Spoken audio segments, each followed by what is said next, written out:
Hello tout le monde, on se retrouve aujourd'hui, vous avez dû le voir dans le titre, pour mon book haul du mois de mars 2019. Donc en mars j'ai acheté 3, 4, 5, 6, 7, 8, 9, 10, 11, 12 livres. J'en ai lu 4 pour le moment, il me reste encore quelques jours et je pense que je vais lire le deuxième tome de Six of Crows d'ici la fin du mois. Donc du coup j'ai acheté pas mal de bouquins, notamment en VO pour continuer mon petit challenge VO de 2019. Donc surtout en anglais, hein, parce que je ne vois pas encore lire des romans en espagnol.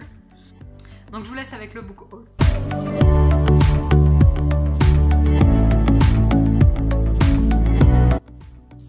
Dans un premier temps, j'ai passé une commande à France Loisirs pour ce trimestre et j'ai commandé 2 romans.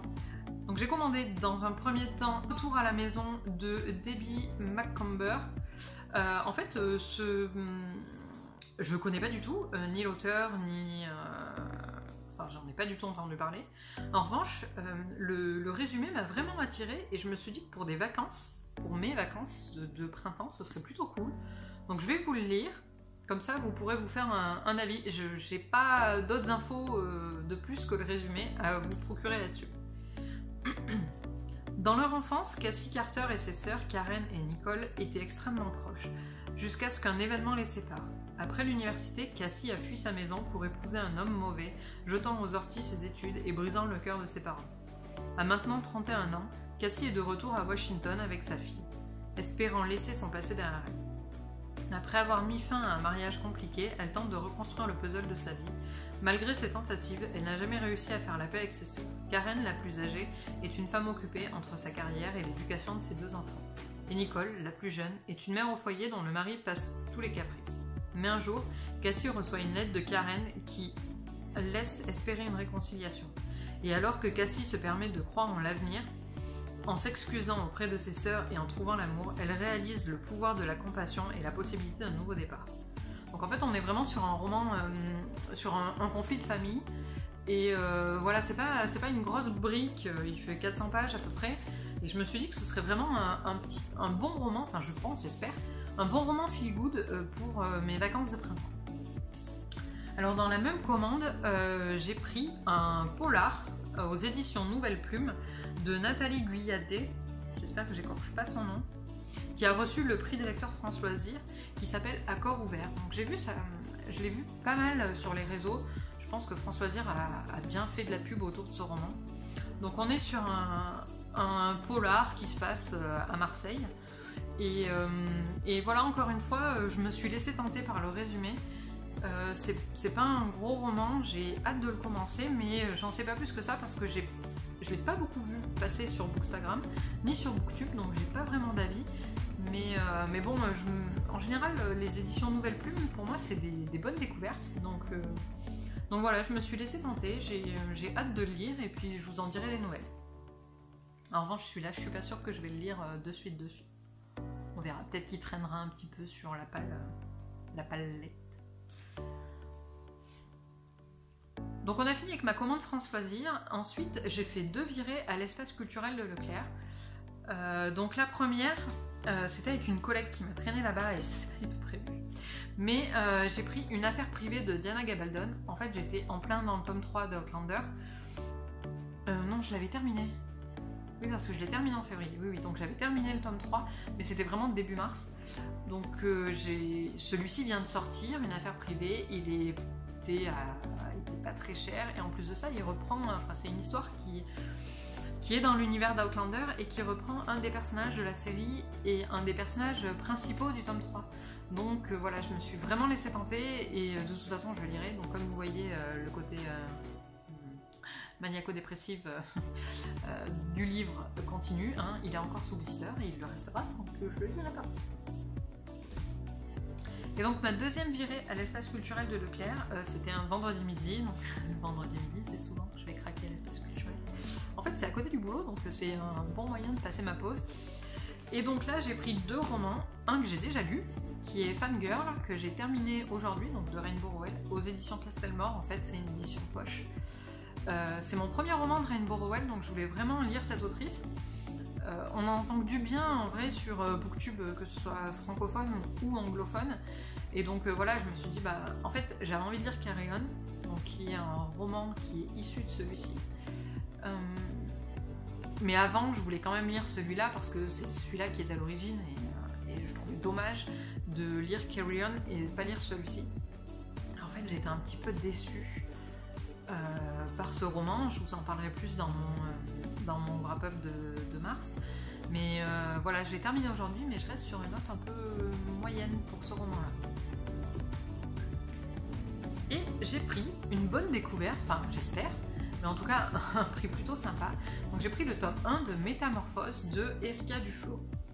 Donc qui en fait est en grosse promo en ce moment par la maison d'édition, donc c'est appliqué dans toutes les librairies. Les autres tomes, donc il y a 4 tomes en tout, et les autres sont aux alentours de 17 € je crois. Et donc voilà, je me suis dit ça va pour 5 €, je vais lui laisser une chance, je prends pas grand risque en fait. Une saga young adulte qui parle un petit peu de mythologie apparemment. Ça, moi honnêtement quand j'ai lu un peu les résumés et les avis, ça m'a fait penser à Twilight. Et vu que j'ai pas lu Twilight, je me suis dit que ce serait sympa pour une fois de pas me contenter des films et de lire les romans. Donc voilà, j'ai tenté pour 5 €, je me suis dit ça va, y a pas grand mal, on va tester cette saga. En revanche, je suis pas sûre que je la lise de suite parce que j'ai pas mal de sagas en cours. J'aimerais terminer avant de commencer celle-ci, Phobos et The Mortal Instruments pour voilà, pouvoir me replonger dans une autre saga young adulte sans en perdre tous les détails. Je suis en train de lutter avec mes lunettes, c'est une horreur. Et donc ensuite viennent mes livres, mes romans VO, donc oui effectivement ça en laisse 7 en anglais. Donc que j'ai commandé sur Book Depository qui livre en fait sur le monde entier gratuitement, donc c'est plutôt sympa et les prix sont assez cool aussi, bien que vous le verrez, j'ai fait une réclamation parce que mes livres sont pas arrivés dans un état top. Donc sur cette commande j'ai pris une nouvelle saga, parce que toujours plus de sagas. J'ai pris God's Grave et Nevernight, enfin d'ailleurs c'est Nevernight et God's Grave le premier, de Jay Christophe. Donc voilà, c'est de la fantasy adulte. J'en ai beaucoup entendu parler, notamment sur les chaînes de Perus Project et Naya Reads and Smiles. Et j'adore les vlogs de Naya et elle m'a donné beaucoup envie de lire ce roman. Mais voilà, c'est des éditions UK et comme je vous le disais la dernière fois, les pages, le livre n'est pas hyper fluffy, les pages sont pas top, et donc j'ai l'impression que quand je vais le lire, forcément, je vais corner la tranche, ce que j'aime pas beaucoup. Mais bon, c'est quand même écrit assez petit, hein. Franchement, il y a... Ouais, on est sur de la fantaisie adulte, je pense qu'il y a pas mal de... Mais voilà, j'ai hâte de découvrir cette saga. J'en ai pas beaucoup plus à vous dire parce qu'en fait, j'ai pas voulu me spoiler, donc mis à part les vlogs de Naya qui ne sont pas spoilants, j'ai pas beaucoup regardé de vidéos à ce sujet-là, enfin sur cette saga. Et donc quand je vous parlais de l'état des livres à leur arrivée, je sais pas si vous verrez vraiment, mais voilà. Celui-ci, donc le premier est arrivé déchiré en fait, clairement. Ici, et il avait un autre pet quelque part, donc là il avait été plié. Ici aussi. Et le deuxième... En fait j'ai ragé quand je les ai reçus, mais parce que je suis tellement... Ah oui, le deuxième a la couverture qui est toute cornée ici. Mais voilà, c'est mon côté maniaque du roman qui aime bien que ces livres soient en très bon état sur son étagère. Et donc du coup, je rage dès que je reçois mes colis. Et puis après, je fais une réclamation ou je lance un tweet parce que je suis en colère. Et un mois après, j'ai un peu oublié de où était le pet. Donc si vous avez regardé mon wrap-up du mois de février, j'ai lu, il est juste là d'ailleurs, j'ai lu City of Ghosts de V.E. Schwab. Et j'ai beaucoup aimé sa plume. Et en ce moment, c'est vrai que Vicious fait un petit peu le buzz en France parce qu'il vient de sortir aux éditions Lumen. Et Vengeful vient de sortir aux États-Unis, je crois, ou alors est sorti il n'y a pas très longtemps, enfin en tout cas juste après les fêtes. Et donc du coup, j'ai commandé Vicious pour voilà, le lire, mais pas en version traduite, en version originale. Donc j'en ai entendu que des... Enfin, je pense que vous aussi, on a tous entendu que des bonnes choses parce qu'il a vraiment une bonne réputation sur la toile. Donc j'ai hâte de découvrir ce roman de V.E. Schwab. Je pense que ce sera une de mes lectures du mois d'avril, ou au moins du mois de mai. Voilà, ça devrait se lire assez rapidement et j'ai hâte de le commencer.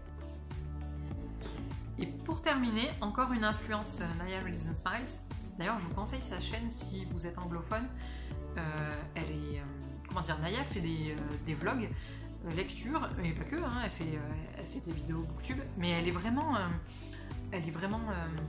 comment dire, animée par la lecture. Et donc quand elle lit un roman, moi à chaque fois de suite j'ai envie de l'acheter et de le lire, parce que voilà, elle le vit, et elle adore ses romans, et elle pleure, et elle rit, et ça lui apporte beaucoup d'émotions qu'elle arrive à retransmettre dans ses vidéos, et donc du coup, bah, j'achète un peu beaucoup à cause d'elle. Et donc notamment, j'ai acheté sa saga préférée, ouais, encore une saga, qui est Shatter Me de Tara Murphy. Donc je l'ai pris en coffret, donc on a les 3 romans de la saga initiale. Ensuite, on a, j'en ai pris un autre, toujours plus, Unite Me, qui en fait est une compile de 2 nouvelles, qui sont Destroy Me et Fracture Me. Et on a aussi un autre roman qui est Restore Me, je crois, et ça doit être tout. Ou alors il y en a encore un autre qui va sortir, je sais plus. Enfin, cette saga elle est en vogue, et Perus Project, j'ai vu, va relire le Shatter Me, donc le tome 1, au mois d'avril, donc c'est plutôt cool. Je me suis dit que, c'est affreux, elle me connaît pas la meuf, mais je trouverais ça cool de faire une mini lecture commune de mon côté, moi toute seule, hein, mais pendant qu'elle le lit, comme ça je pourrais comparer mon avis et son avis à la fin du mois d'avril quand elle postera sa vidéo. Voilà, donc j'ai hâte de commencer cette saga.